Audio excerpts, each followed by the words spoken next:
Udah mulai belum nih? Assalamualaikum warahmatullahi wabarakatuh. Selamat datang nih teman-teman.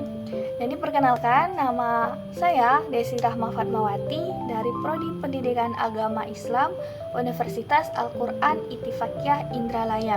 Jadi di sini Desi akan mereview sistematika penulisan proposal penelitian. Nah, jadi untuk teman-teman tonton sampai habis ya. Bye. Oke, yang pertama adalah judul penelitian. Jadi, judul ini ibaratkan sampul buku. Nah, sampul buku kalau orang lihat itu menarik, pastinya orang tersebut akan tertarik juga dong untuk membaca isinya. Jadi, untuk judul penelitian itu yang baik harus spesifik. Kemudian singkat, yaitu hanya 10-20 kata, dan yang terakhir yaitu ada variabel dan lokasinya. Contoh nih, pengaruh metode pembelajaran berbasis proyek terhadap motivasi belajar siswa kelas 10 SMA Negeri 1 Bandung. Nah, yang kuning ini yaitu metode pembelajaran berbasis proyek merupakan variabel bebas. Kemudian yang pink yaitu motivasi belajar, itu variabel terikat atau yang diukur. Dan yang biru yaitu SMA Negeri 1 Bandung merupakan lokasi atau subjek spesifiknya. Oke, yang kedua yaitu latar belakang masalah. Jadi latar belakang masalah ini salah satu bagian yang menjelaskan konteks dan alasan penelitian dilakukan. Nah, disinilah kita sebagai peneliti itu meyakinkan pembaca bahwa masalah yang kita teliti itu nyata dan penting. Nah, untuk bagian-bagiannya itu sesuai dengan segitiga terbalik. Yang pertama, itu ada kondisi ideal. Kita menuliskan permasalahan ini tuh seharusnya seperti ini. Kemudian yang kedua yaitu ke kondisi nyata, tapi kenyataannya malah begini. Atau bisa disebut dengan das solens dan das sein. Das solens itu kondisi ideal dan das sein itu kondisi nyata.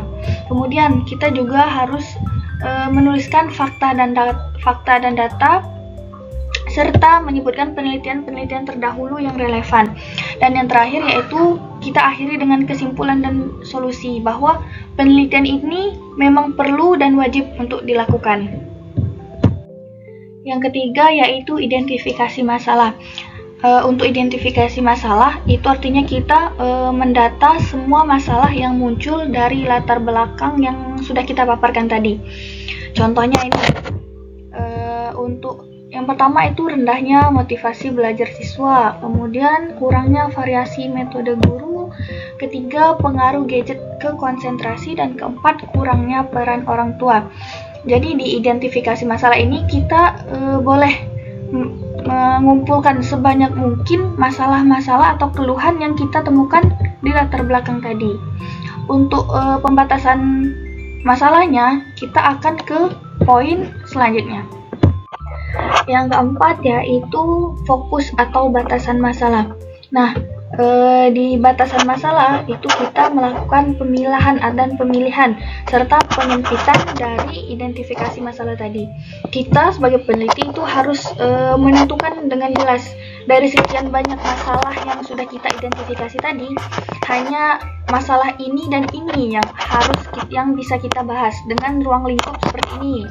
Nah, untuk syarat-syarat dan komponen wajib yang di dalam batasan masalah itu pastinya yang pertama ada variabel. Apa saja yang kita ukur, kemudian lokasi. Nah, ini lokasi ini kita menyebutkan di mana persisnya, apakah di sekolah, apakah di proyek ini atau gimana. Kemudian yang ketiga yaitu subjek atau siapa saja populasinya, dan yang keempat yaitu waktu. Kapan penelitian itu dilakukan? Ya, yang kelima yaitu rumusan masalah. Nah, rumusan masalah ini merupakan jantungnya penelitian.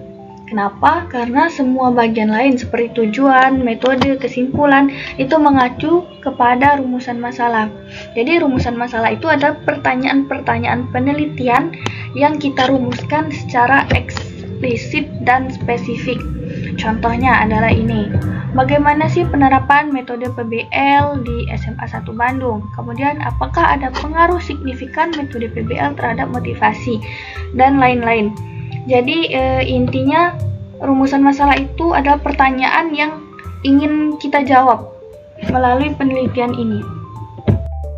Oke, selanjutnya kita ke nomor 6, yaitu tujuan penelitian.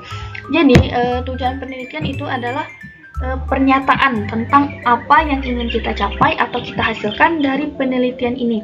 Nah, tujuan penelitian ini perlu diingat merupakan jawaban langsung dari rumusan masalah yang sudah kita buat. Hanya saja kalau di rumusan masalah itu kan bentuknya pertanyaan. Nih, bagaimana penerapan? Sedangkan kalau di tujuan penelitian itu pernyataan, yaitu mendeskripsikan penerapan dan seterusnya. Jadi kalau tujuan penelitian itu pernyataan, sedangkan rumusan masalah itu pertanyaan. Nah, yang ketujuh yaitu manfaat penelitian. Jadi manfaat penelitian adalah penjelasan tentang kontribusi dan kegunaan hasil penelitian, hasil yang kita teliti tadi, apa sih gunanya gitu. Nah, baik secara teoritis maupun praktis. Jadi kalau secara teoritis itu bagaimana kontribusinya untuk ilmu pengetahuan dan teori kedepannya. Kemudian kalau manfaat praktis, ini berguna nggak sih dalam kehidupan nyata untuk pihak terkait, misalnya guru, sekolah, pemerintah, atau peneliti lain. Kemudian yang ke-8 yaitu hipotesis. Nah, hipotesis ini khusus untuk penelitian kuantitatif. Kalau kualitatif tidak memakai hipotesis. Jadi, hipotesis adalah dugaan atau jawaban sementara terhadap rumusan masalah yang kebenarannya itu masih harus kita uji apakah ini benar atau tidak dalam penelitian tadi. Jadi kalau dalam kuantitatif itu hipotesis itu untuk menguji hubungan atau pengaruh antar variabel. Nah, di dalam hipotesis itu ada dua, yaitu hipotesis 0 dan hipotesis 1 atau hipotesis alternatif. Dimana hipotesis 0 itu menyatakan tidak ada pengaruh atau hubungan. Nah, sedangkan kalau untuk hipotesis alternatif itu menyatakan ada pengaruh atau hubungannya. Oke, yang ke-9 yaitu kerangka teori, di mana di dalam kerangka teori ini berisi kumpulan teori, konsep, dan pastinya prinsip-prinsip ilmiah yang kita gunakan sebagai fondasi untuk melakukan penelitian, untuk menganalisis, menjelaskan di dalam penelitian kita.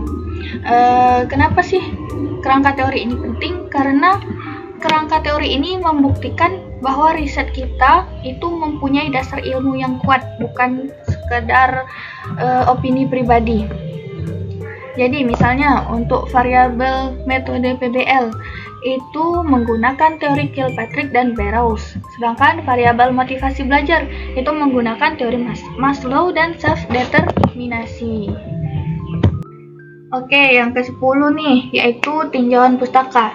Jadi tinjauan pustaka itu adalah bagian yang memaparkan hasil penelitian-penelitian sebelumnya, yang pastinya yang relevan dengan topik yang sedang kita teliti. Jadi tinjauan pustaka ini menjawab pertanyaan, sebelum aku siapa aja sih yang sudah meneliti hal yang sama kayak ini dan gimana hasilnya, apakah sama atau berbeda. Nah, jadi ini tuh penting nih untuk menunjukkan bahwa penelitian kita mempunyai novelty atau kebaruan dan tidak sekedar mengulang penelitian-penelitian yang sebelumnya. Oke, lanjut kita ke metode penelitian. Metode penelitian ini bisa kita sebut sebagai kayak rencana sistematis yang menjelaskan bagaimana cara kita melakukan penelitian ini. Ada pendekatannya yang seperti apa, apakah kuali atau kuanti, kemudian siapa saja yang kita teliti, ada juga pengumpulan data, apakah menggunakan kuesioner atau wawancara, instrumennya, serta analisis data atau cara mengolah datanya bagaimana. Nah, yang ke-12 yaitu sistematika pembahasan. Jadi sistematika pembahasan itu seperti uraian singkat tentang struktur dan isi keseluruhan laporan yang sudah kita buat. Biasanya itu per bab, ada bab 1 misal pendahuluan, latar belakang, rumusan, tujuan, kemudian bab 2 kajian teori, bab 3 itu metode penelitian, bab 4 hasil dan pembahasan, serta bab kelima yaitu penutup, simpulan dan saran. Nah, yang terakhir yaitu daftar pustaka. Jadi daftar pustaka adalah daftar lengkap semua sumber referensi yang kita kutip dan kita jadikan rujukan dalam melakukan penelitian tadi. Nah, ada beberapa style nih dalam menyusun daftar pustaka, misalnya gaya apa style, kemudian ada Chicago style juga. Untuk mempermudah, kita bisa menggunakan aplikasi tambahan, misalnya Mendeley dan Zotero. Nah, ini sangat mempermudah kita dalam menyusun daftar pustaka. Nah, itulah tadi pembahasan sistematika penulisan proposal penelitian. Terima kasih untuk teman-teman yang sudah menonton sampai akhir. Sampai jumpa. Sekian, wassalamualaikum warahmatullahi wabarakatuh.